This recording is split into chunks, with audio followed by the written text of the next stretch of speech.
प्राचीन समय की बात है, एक बार पांडवों के पास नारद मुनि आए और उन्होंने युधिष्ठिर से कहा कि स्वर्ग में आपके पिता पांडु अति दुखी हैं। जब उन्होंने इसका कारण पूछा तो नारद ने बताया कि पांडु अपने जीते जी राजसूय यज्ञ करना चाहते थे, जो वो कर न सके। अब ऐसे में यह आपका फर्ज बनता है कि आप उनकी इस इच्छा को पूरा करके उनकी आत्मा को शांति पहुंचाएं। तब पांडवों ने राजसूय यज्ञ का आयोजन किया और इस आयोजन को भव्य बनाने के लिए युधिष्ठिर ने यज्ञ में भगवान शिव के परम भक्त ऋषि पुरुष मृगा को आमंत्रित करने का फैसला किया। ऋषि पुरुष मृगा जन्म से ही अपने नाम के जैसे थे। उनका आधा शरीर पुरुष का था और पैर मृग के समान थे। उन्हें ढूंढने और बुलाने का जिम्मा भीम को सौंपा गया। जब भीम पुरुष मृगा की खोज में निकलने लगे तो श्री कृष्ण ने भीम को चेतावनी दी कि यदि तुम पुरुष मृगा की गति का मुकाबला नहीं कर पाए तो वो तुम्हें खत्म कर देगा। इस बात से भयभीत भीम पुरुष मृगा की खोज में हिमालय की ओर चल दिए। जंगल से गुजरते समय उन्हें हनुमान जी मिले। हनुमान जी ने भीम से उसके चिंतित होने का कारण पूछा। भीम ने बजरंगबली को पूरी कहानी बताई। हनुमान जी ने भी यही कहा कि पुरुष मृगा की गति बहुत तेज है और उसका कोई मुकाबला नहीं कर सकता। उसकी गति मंद करने का एक ही उपाय है। चूंकि वो शिवजी का परम भक्त है, इसलिए यदि हम उसके रास्ते में शिवलिंग बना दे तो वो उनकी पूजा करने अवश्य रुक जाएगा। ऐसा कहकर हनुमान जी ने भीम को अपने 3 केश दिए और कहा कि जब भी तुम्हें लगे कि पुरुष मृगा तुम्हें पकड़ने वाले हैं तो तुम एक बाल वहां गिरा देना। यह एक बाल 1000 शिवलिंगों में परिवर्तित हो जाएगा। पुरुष मृगा अपने स्वभाव अनुसार हर शिवलिंग की पूजा करेंगे और तुम आगे निकल जाना। हनुमान जी की आज्ञा लेकर भीम आगे बढ़े। अभी वह कुछ ही दूर गए कि उन्हें भीम को पुरुष मृगा मिल गए जो भगवान महादेव की स्तुति कर रहे थे। भीम ने उन्हें प्रणाम किया और अपने आने का कारण बताया।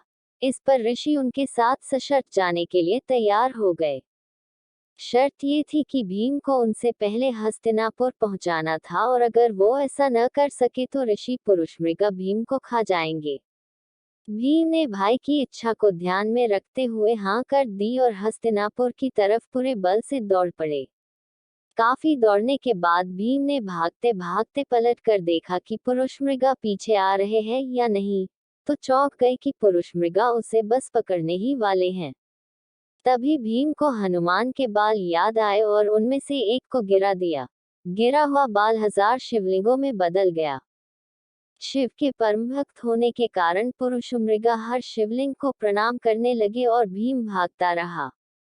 ऐसा भीम ने 3 बार किया और जब वो हस्तिनापुर के द्वार से अंदर जाने ही लगा तो पुरुष मृगा ने भीम को पकड़ लिया। हालांकि भीम ने छलांग लगाई पर उसके पैर दरवाजे के बाहर ही रह गए। इस पर पुरुष मृगा ने भीम को खाना चाहा। इसी दौरान कृष्ण और युधिष्ठिर द्वार पर पहुंच गए। दोनों को देखकर भीम ने भी बहस शुरू कर दी।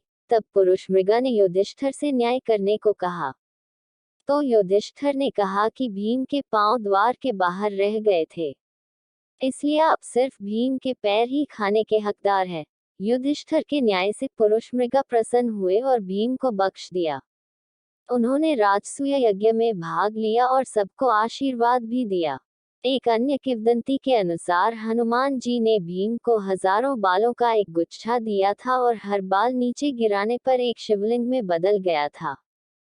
हनुमान जी के अंदर कितनी ताकत थी!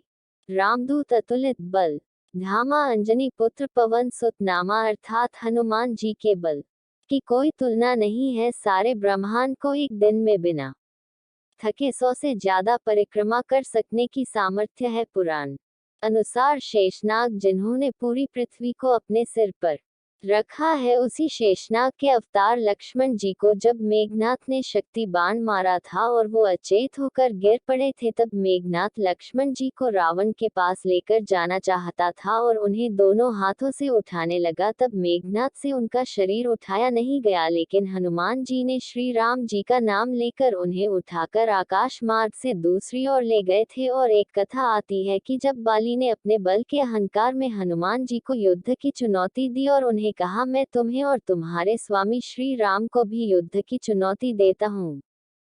बाली के मुख से राम भगवान को चुनौती देने की बात से हनुमान जी से रहा नहीं गया और बाली की युद्ध की चुनौती स्वीकार कर लिया, ये कहते हुए कि स्वामी श्री राम जी के सेवक को हरा कर दिखाओ, फिर प्रभु श्री राम जी से युद्ध करने का विचार करना। अगले दिन युद्ध की बात निश्चित किया और जब युद्ध के लिए हनुमान जी ने ब्रह्मा जी के कहने पर केवल अपने बल का 90वां हिस्सा प्रभु श्री राम जी को समर्पित कर और 10वां हिस्सा लेकर बाली से युद्ध करने गए, तब बाली को ब्रह्मा जी के वरदान स्वरूप हनुमान जी का आधा बल मतलब 5वां हिस्सा बाली के शरीर में प्रवेश कर गया और उस आधे बल को बाली का शरीर सहन नहीं कर पा रहा था, क्योंकि उस बल को सहने की ताकत बाली में नहीं थी। वो युद्ध कैसे करता? तब ब्रह्मा जी प्रकट होकर बाकी को समझाया कि हनुमान जी का बल का 5वां हिस्सा भी नहीं सह पा रहे हो, युद्ध कैसे करोगे? यदि जीवित रहना चाहते हो तो यहाँ से जितनी दूर हो सके भागो, वरना हनुमान जी ज्यादा देर नहीं रुकेंगे युद्ध के लिए। तब बाली अपनी जान बचाकर भागा था। जय वीर बजरंग बली। हनुमान की किसी संत ने बताया है कि हनुमान जी की एक सबसे छोटी वाली उंगली का बल कितना है। उनके अनुसार 10,000 हाथी में जितना बल होता है उतना बल एक दिग्गज दिशा के हाथी में होता है, और 10,000 दिग्गज में जितना बल होता है उतना बल एक एरावत में होता है, और 10,000 एरावत के बल के बराबर एक इंद्र का बल होता है, और 10,000 इंद्र के बल के बराबर हनुमान जी की सबसे छोटी उंगली का बल होता है। तो उनके संपूर्ण शारीरिक बल की तुलना नहीं की जा सकती है। लड़ाकू विमान से भी तेज उड़ते थे हनुमान जी। उनकी उड़ने की स्पीड जानकर आप भी दबा लेंगे दांतों तले उंगलियां। हनुमान चालीसा में पृथ्वी से सूर्य की दूरी के बारे में बताया गया है। दोहे में उनके उड़ने की गति बताई गई है।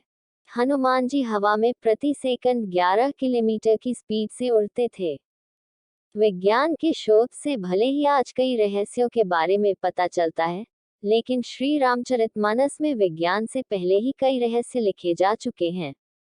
आज वैज्ञानिक शोध से पृथ्वी से सूर्य की दूरी, ग्रहों की गति या चाल आदि के बारे में पता लगाया जा चुका है, लेकिन हनुमान चालीसा में वैज्ञानिकों के पता लगाने से पहले ही पृथ्वी से सूर्य की दूरी के बारे में बताया जा चुका था।